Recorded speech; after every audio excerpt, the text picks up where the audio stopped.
If you know that you only have to eat once in a day, don't go for light food. Go for heavy food, something that will stay in your stomach all through the night.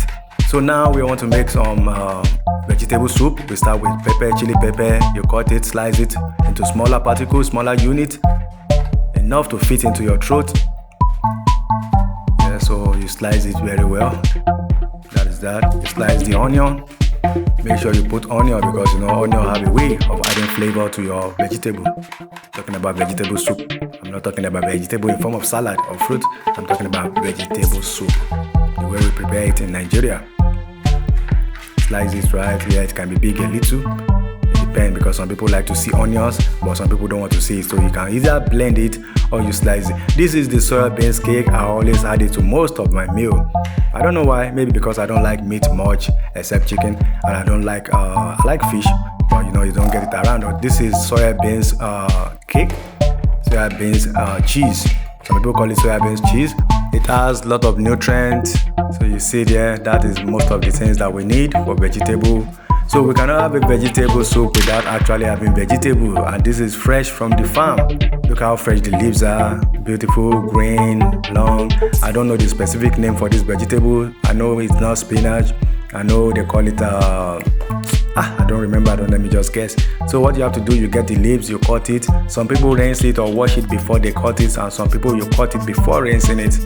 Because you have to raise it fresh from the farm, there's particle of sound and all these things that will come with it.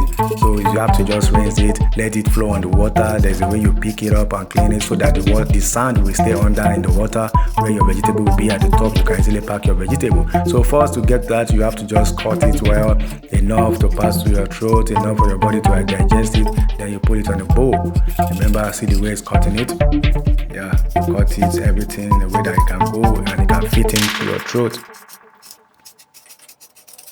So some people make it watery when they cook it. Some people make it to be a little bit of hard, as in with less water. So now we just have to rinse it. So you have to add water, get another bowl, mix everything so that the sand can go under.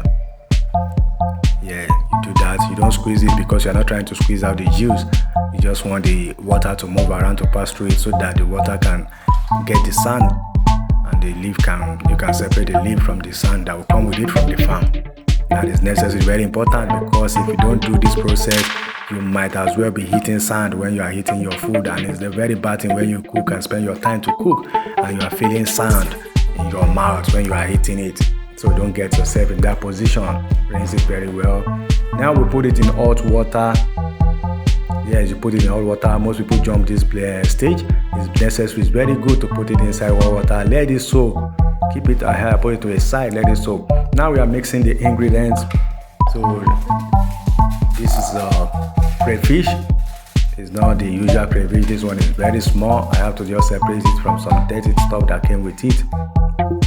Some sellers, they have time to blow it to make it neat, while some sellers, they will just pack it. They don't care. If you buy it, you start cleaning it up by yourself. So this is what I'm doing. I'm trying to separate the crayfish from the dirty part of it. So now this is chili pepper powder. We put chili pepper powder in it. Now we put the Maggi cube.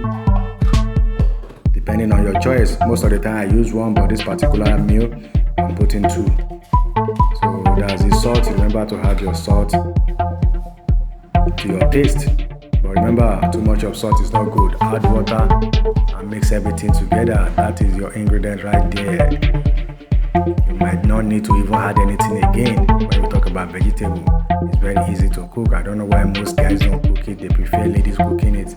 But as a bachelor or a single guy, so yeah, we are getting our vegetable out from the hot water, separating it. Yes, you keep it out from the hot water. By now, it will be tender. Yeah, tender. So let's light it up. Let's try to put it on the fire. So this is the process. We are using red palm oil. When you talk about vegetable, you don't use coconut oil, you don't use groundnut oil. You use red palm oil. Put the pepper, the chili pepper, and the onions. Let them go in there inside the hot palm oil. Let them fry for some minutes. So that you get the original taste of pepper out of it. Because you know when it's fried, you change the taste. Then you start adding your vegetable. So in some situation, you let your vegetable fry a little. Fry a little. That's if you like it that way. But if you don't like it that way, you just put it in there. You can put the soya beans cheese. So this is the soya beans cheese. You put it, mix everything together so that you can have a blend of it. Now put water to your taste. Remember, don't make it watery.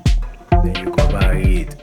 Next thing is just for you to come and check it once in a while to see how it's going. Now it's done. This is what we want to do now. We want to boil water because you know we are going for the solid. When you talk about solid, you can use vegetable. You can eat it with eba, with semo, with wheat, with a lot of things, and you can go as far as eating it with yam, with pounded yam. You can eat it with bread.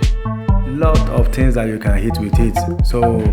But today we are going for the king of all kings when it comes to solid food, and that is from the cassava family. It's from Gari also. We are talking about eba. Eba is a little bit different from other eba. For example, in some other part of the country, their eba is a little bit of yellow. I think they add palm oil a little bit when they are frying it during the process, and some they do not.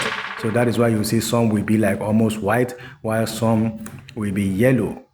But no matter what, the same process, eba is eba. So the spoon I was using was too short because I have a deeper bowl. So I have to go for the turning stick. And this turning stick, you know, is long enough to get to the root of the matter when I talk about mixing that gari in the hot water until it's solid. And when you mix, we don't put too much water so that you don't get it too soft.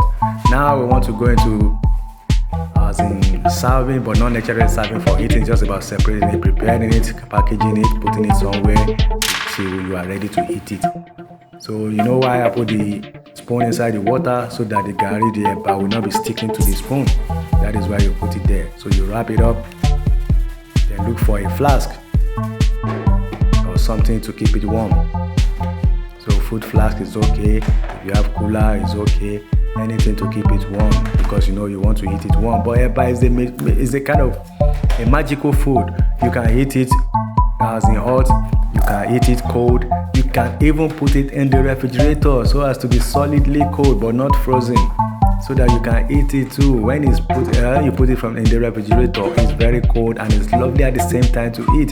So you serve it with the vegetable and everything. So this is the fast mode. This thing can be done with under 1 hour or 35, 40 minutes. It can be done. This is it. Broke Man's Kitchen. Subscribe.